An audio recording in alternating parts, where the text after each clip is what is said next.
waaleykum salaam Hadj Babacar ñu ngi lay ziar nuyu ñëpp ñuy ànd ak RFM di leen ñaanal jàmm yi sàkku ñaan ci ñëpp wàllu yoon ak càkkuteef gu avocat yi Khalifa Sall def ci kanamu Cour suprême di ëtt bi gën a kawe ci réew mi tey jii mu cay addu wala boog di ca sëgg boog examiner càkkuteef googee fàttali ne moom maire Ndakaaru ba fi woon la muy ñaawlu mooy jële gi ñu ko fi jële ci bopp mairie bi ginnaaw condamnation mu gis ne dara dëppoo ci ak yoon Aliou Sall maire bu Guédiawaye mu ngi woon ci kanamu division investigation criminelle ginnaaw génn gi wax ja bariwul nee na la mu amoon yëpp ndey firnde ki xibaar yi génn ko police Sénégal ñu fàttali ni déglu gi ci kaw coowal ak njort gi ci wàllu ger jëm ci joxinu pétrole ak i contrat ci Sénégal ay lakk yu dul jeex ci fi nga xamante ni mooy Njogop Njaay dëkk la ci diwaanu Njaareem dara desu fa ci wàllu néegi ñax yu lakk ga yu bale seen ak jur ba ci dund ga foofe ca bi fi xamul nag luy waral daay diwaanu Saloum moom béykat ya ñenn ci ñoom yëglu ndax li leen ëlëm mooy néew gu engrais ga néew ci li nu jotagum ba fii waral comité national bi may gët campagne bi ci wàllu mbay mi ne dinañu xoolaat daal taxawaay yenn ci opérateur privé stockeur ngir daal di indi saafara ci yooyu rëq-rëq sport gi dinañ ci ànd ak ki nga xamante ni mooy Abdou Diouf Junior jërëjëf Aliou Ba culture Anna Rocha yéen kaay yeeg Mouhamed Ndiaye.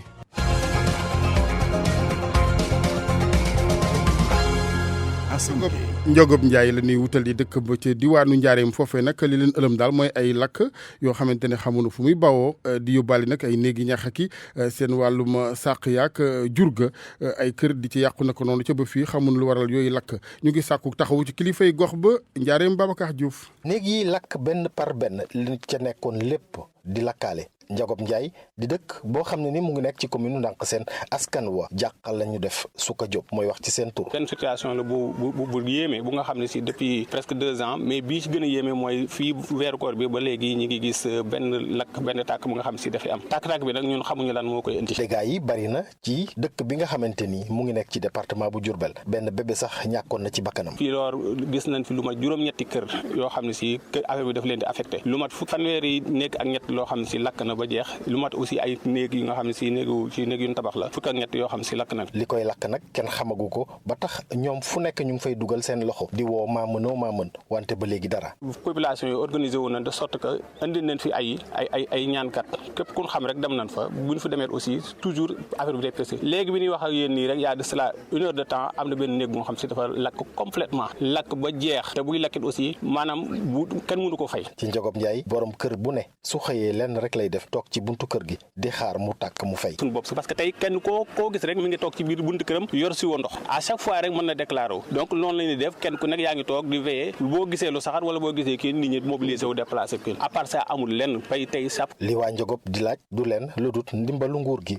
ndax li nga xam ne mooy jafe-jafe bi ñuy dund te mu yàgg ñu am ci saafara. Bambey Diourbel RFM Babacar Diouf. Babacar jërëjëf jafe-jafe yeneen ca Djilor Saloum mu nga ca département bu Foundiougne foofee ñaar fukki junni ci ay xalima maam yàlla yu fa yeewoo du ambulance du ndox mu doy ndax ñett ca forage yi fa ñaar yëppaan soxna yi nag la yëf ya gën a laal waral ñu taxawal ak mbootaay seen biir ngir jibal jàmbati askan ba foofee ca Djilor Saloum Aminata Goudiaby. collectif bi jigéen ñi ko ëmb ñi ngi jógee ci ñeent fukki village ak ñeent yi nekkee ci biir commune bu Djilor Saloum ñoom ñi nag ñoom ñoo bokk daanaka ay mbëbët problème bu njëkk bi ñu jàpp ne moom la ñu war a régler foofee ca Djilor Saloum bokk na ci ñàkkum ambulance nee ñu nag benn bi nga xam ne moom la commune bi amoon dafa paan boobaak léegi ëpp na at Aïssatou Ndiaye moom mooy présidente collectif des femmes de Djilor. 44 villages yoo xam ne ñetti poste de santé lañ fi am benn kese moo ci tane personnel bi doyul depuis bañ sosee hôpital amuñu benn ambulance ci nguur gi yow matt dalay jàpp ñu teg la ci charrette mu indi la jafe-jafe sa doom feebar ñu teg ko ci charrette xam nga loolu lu ko gën a tar amul. nee ñu itam ngir ñu am ndox ñoom jigéenu Djilor yi dañuy sonn loolu te itam ñu ngi sàkku ci autorité yi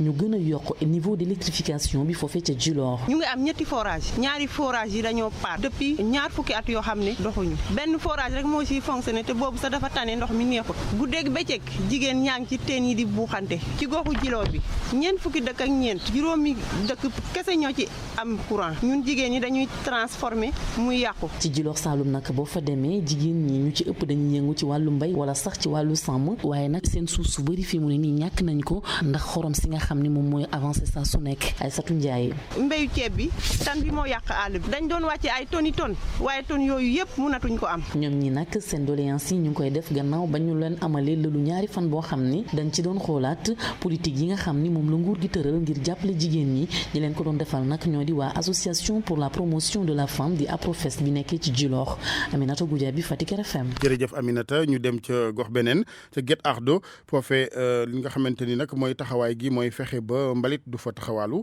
ca tàmbali nañ ko ci juróomi village yu fa jot matériel ngir am cetal formé nañ fa it ñenn ci askan wa ngir ni nu ko waxee rek bërëb ba doon bu sell reportage foofee ca Guet Ardo Abraham Paul Pouy. liggéeyu set setal bu ñuy amal ci Rwanda loolu de lañ jël exemple ngir mun a wax population yi mbëbët yi ngir mu mun a taxaw ba réussir ab matériel bu ñu jagleel nettoyage Tali Bouyaba moom mooy meeru commune bi. ay brouette la ay pelle la ay râteau la ay balai la ay matériel détergent yu bëri ak siwo ak ay baignoire loolu nag suñ ko defee pour jàppale vraiment dëkk yi ñu set wecc loolu nag dañ koy def vraiment pour suñu environnement bi gën a sell. commune Guet Ardo nag moom lu mu bëgg mooy amal ab benn système bu bees tàkk nga xam ne day setal gox bi te tamit nan la ñu war a mën a collecter mbalit bi ba traité ko. def nañu ay formation nu ñu utiliser matériel bi nu ñu koy gérer ak ay comité de gestion balaa ñuy joxe matériel bi ciblé dëkk yi donc ñuy def ay rotation nu ñu organiser ay journée hebdomadaire ou bien ay en tout cas ay journée mensuelle ay semaine pour nettoyer dëkk yi ba ñu set donc vraiment projet bu am solo la xam naa indicateurs yi le moment venu dina wane lu mu jur vraiment lu am solo la te dinañ ko continuer dinañ ko organiser ba vraiment Guet Ardo nekk exemple. mbëbëtu commune bi mooy taxawal benn tournoi de football ñu duppee ko zéro déchet di dox ci diggante village yu commune bi le lépp nag ngir ASC yi mun a dugal seen loxo bu baax ci liggéey bi ngir commune Guet Ardo mun a bokk ci commune yu gën a set fii ci Sénégal mu nekkoon Abraham Paul Pouy Guet Ardo rajo Futur Média. jërëjëf Abraham ñu daal di wax ci wàllu campagne uk mbay meeg waajal gi ginnaaw diwaanu Njaareem comité bi may gët tolluwaay li ñeel boobu campagne ña nga woon ci diwaanu Saloum Kaolack foofee yenn ci béykat yi ñaaw lu ñu ne néew gu néewuk engrais yoonu jot daal di néew kon ngir mbay mi séddale mi nag ci wàllu woowu comité bi nee na dina xoolaat taxawaay yenn opérateur privé stockeur ngir kon indi jubbanti ci mbir mi Ibrahima Diamé. mission commission nationale du suivi de la campagne agricole ñëwoon Saloum ngir nemmeeku si ana fuñ toll ci wàllu mise en place beeg distribution ji yeeg matériel agricole beeg engrais bi Aliou Dia bu force paysanne ak ñi mu àndal rafetlu yëf yi ni muy doxee donte nag ñoom dégg nañ tawatu paysan yi. commission yi gis nañ ne ay ndaw yu sawar ci liñ leen dénk ñoo koy doxal ànd ko ak DRDR yi ak FDDR yi ñu leen di féliciter nag bu baax waaye bi ñu ñëwee ci terrain bi gis nañ ne niñ doon indi jiw wi ren jiw wi foo jaar wax nañ ne baax na lool wax nañu itam ne teel naa ñëw waaye doyut ñàkk doy googu ñu wax nag wax nañu dëgg ndax ku daan dem di joxe 120 000 tonnes ren ñu ne 75 000 tonnes ak at yi moom la gouvernement bi di joxe da ngay jàpp ne kon am na lu des. tardement bi gën a rëy nag ci wàllu mise en place bi ci engrais bi lañ ko nemmeeku ci kawoon ay béykat xamal ñu ne sax ku nekk ci moom benn saaku engrais bu 50 kilogrammes képp nga ci jot a am Aliou Dia di ñaawlu nag ñàkk farlu bi mu gis ci yenn opérateurs yi. opérateurs yi nga xam ne nag joxoon nañ leen te indiwuñu leen seetlu 15-10-10 boobu mooy engrais dugub bi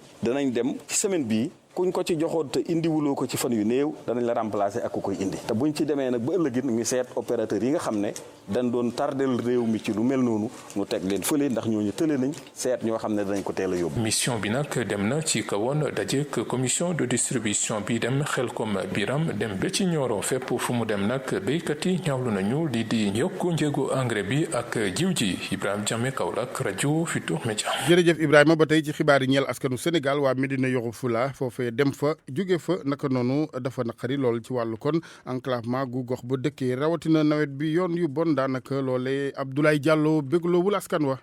ñu ngi ci ndorteelu nawet bi waaye yoon bi jëm diggante Médina Yoro Fula ak Pata daanaka kenn mënatu faa jaar ngir ni yoon boobu yàqoo ñi dëkk ca Médina Yoro Fula ak li ko war bu ñu soxlaa ñëw ci dëkku kaw yu ca boobee axe dañuy def détour bi leen di jaarloo ba ca Kolda commune fi ñu mën a jaare ci yoonu Pata muy lu xaw a jege téeméer ak juróom fukki kilomètre parce que tey bi ma doon jóge Médina Yoro Fula pour ñëw fii ci Ndorna mënuma woon jaar par Pata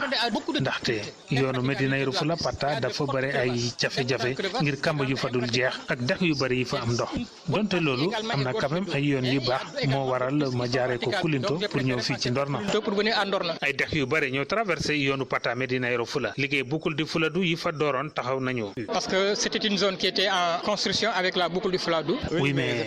yombul dem ak dikk ca biir département Médina Yoro Fula rawatina ci biir nawet bi li koy firndeel mooy diggante Pata ak Médina Yoro Fula kenn mënatu fa jaar te ci suba rek bi ma doon jógee Médina Yoro Fula pour ñëw fii ci Ndorna fekk naa ñaari dawalkat moto yu seen moto paanoon ca biir dex bi man it bi ma fa yegsee dama mujjee fay sama moto dugg ca biir ndox bi ma toll ba ca oom yi noonee laa poussé sama moto génn ci ndox moomu ngir mën a toppaat sama yoon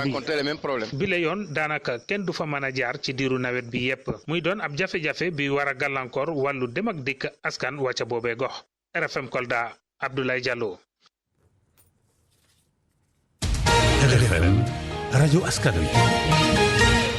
ñu waxtaane wàllu yoon ak mbiri Khalifa Ababacar Sall tey jii nag ëtt bi gën a kawe ci réew mi di cour suprême dina sëgg ci càkkutéef di recours boo xamante ni ay avocat am defoon nanu ko ñeel jële gi nu ko jële ci bopp mairie Ndakaaru jële gi ñu gis ne dëppoowul ak yoon fàttali ni ci décret la jaare dib dogalu njiitu réew mi ci ëllëguk condamnation dib daanu juróomi ati kaso yu tegu ci kawam ci mbiri ki coow la fi woon di wàllu caisse d'avance bu mairie Ndakaaru ginnaaw si fàttali ni ginnaaw jële gi foofe soxna si nekko di jamono première adjointe am ca mairie ba di soxna Dini ba fii nuy wax ak yéen mooy maire Ndakaaru Aliou Sall moom maire bu Guédiawaye mu ngi woon démb ab diir ci kanamu enquête kat yi division investigation criminelle lu jëm ci mbiram coowal pétrole gi ci réew mi njort gi ci laxasu ci wàllu guerre am naam déet lu ko soxal moom bi mu génnee ci ndaje meeg enquête kat yi xamle na ni la ëpp ci xibaar scoop bu dee soxla nañ ko moom jël na yëpp yeggee yooyu enquête kat Oumar Mbow nga fa woon. juróomi waxtu yu tegal juróomi simili la ñu annoncé génnub Aliou Sall ay njëgeñaaleem di buuxante ci kanamu gris tribunal ya ñooñe sol ay t-shirt yu weextal yu ñu bind ci ginnaaw ànd aar Aliou Sall ngir supporter xaar bu yàgg bi ñooñe di woyal maire bu Guédiawaye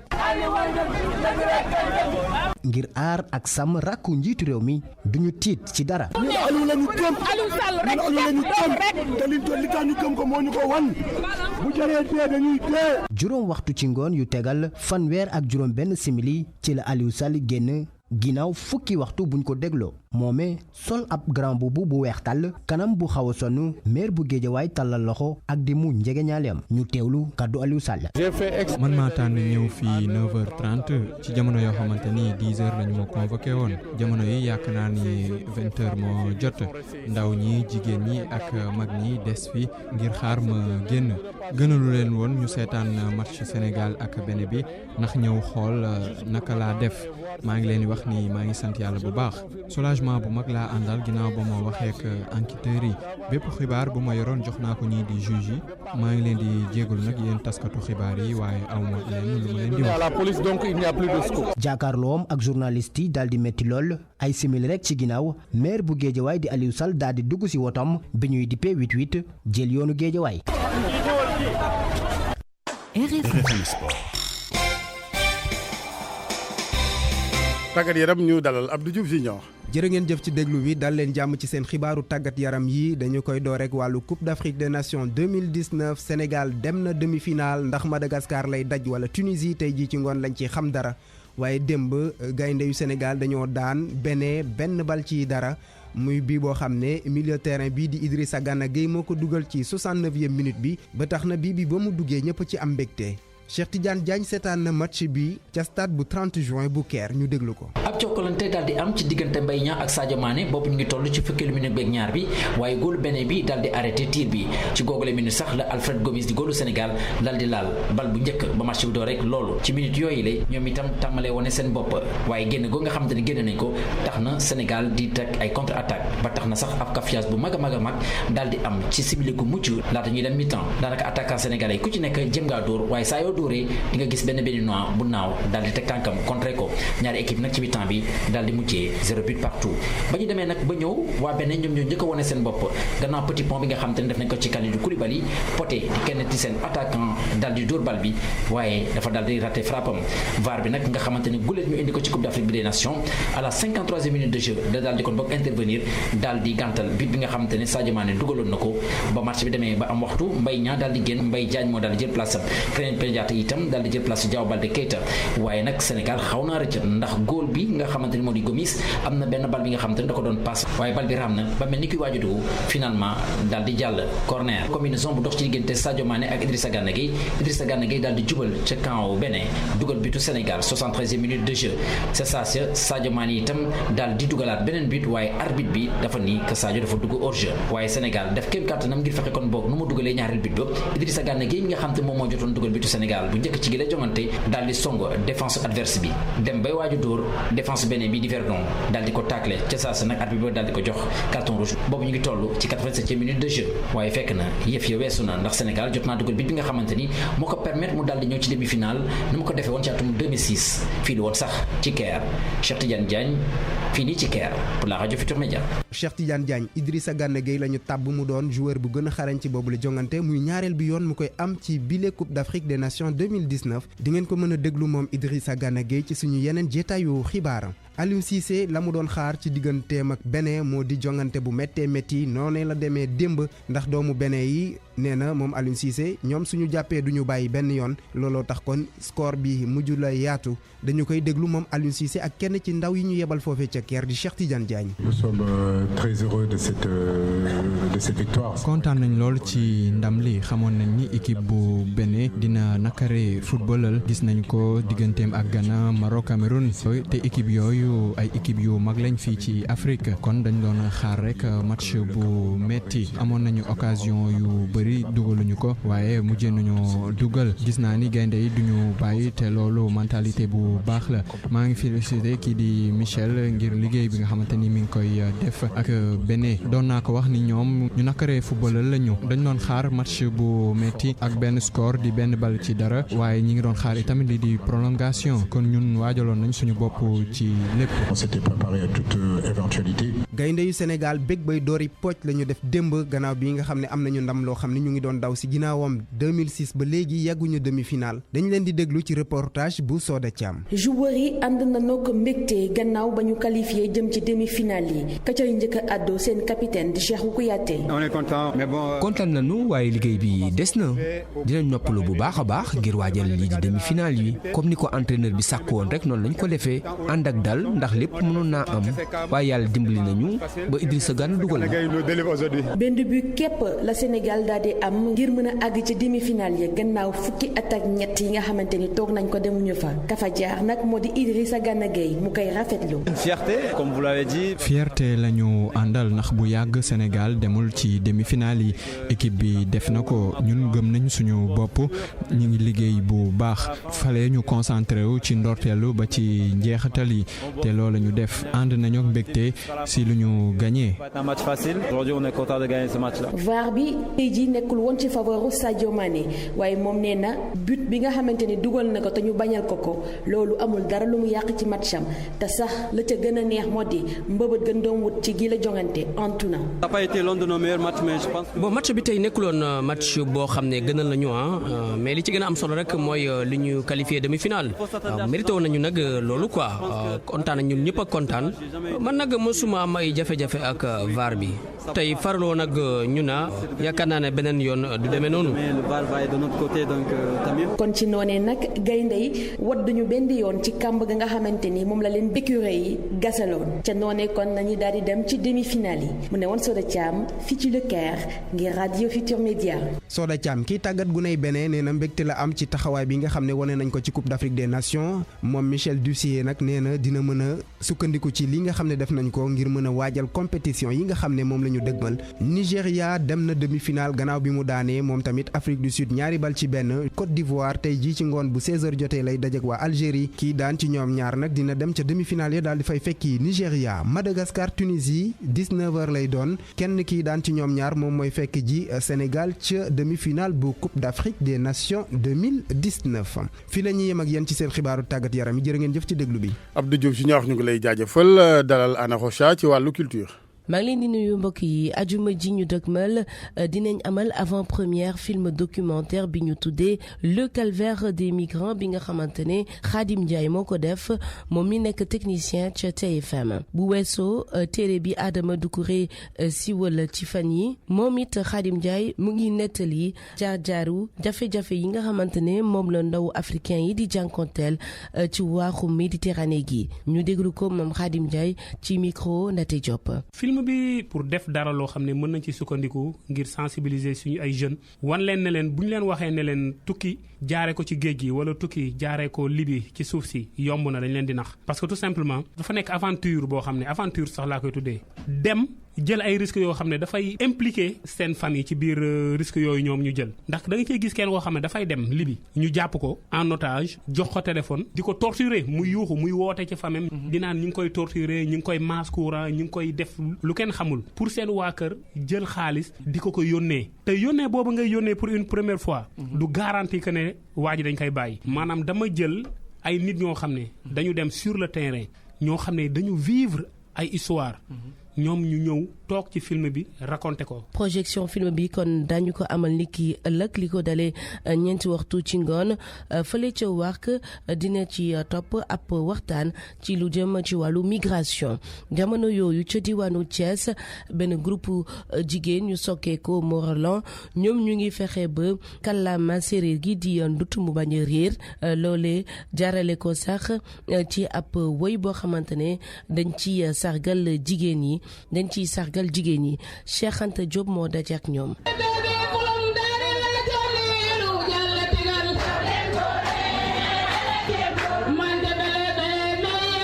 woy wi ngeen di dégg woy la woo xamante ni jigéen ñi Morolan fu ñu ko woyee rek yaram day daw daanaka jigéen ñi ñëpp ay jóg di yëngu li ko waral soxna Sidi Awa Combaan di ci indi leeral. man maa am jaaxle ak njàkkite ci góor ñi jigéen ñi xëy di daw góor ñi toog ñu ne jigéen ñi comme dañuy xëy daw moo tax ñu woy boobu. jigéen ñi Morolan nee nañ nag saa su nekk dañuy bëgg di fësal seen cosaan te it ci woy yu mel ni de lañ koy jaarale ngir gën a jàjj jigéen ñi ñu jublu ci mbay mi ak lépp lu leen di jox koom bañ a wéeru ci benn góor. bele bijee daaw la jon ñu sexuy jàlli wa waaw leen góoree bele bijee góor maanaam jigéen ñi dañu am jom xaaruñu góor ñi ci li ñuy def fulum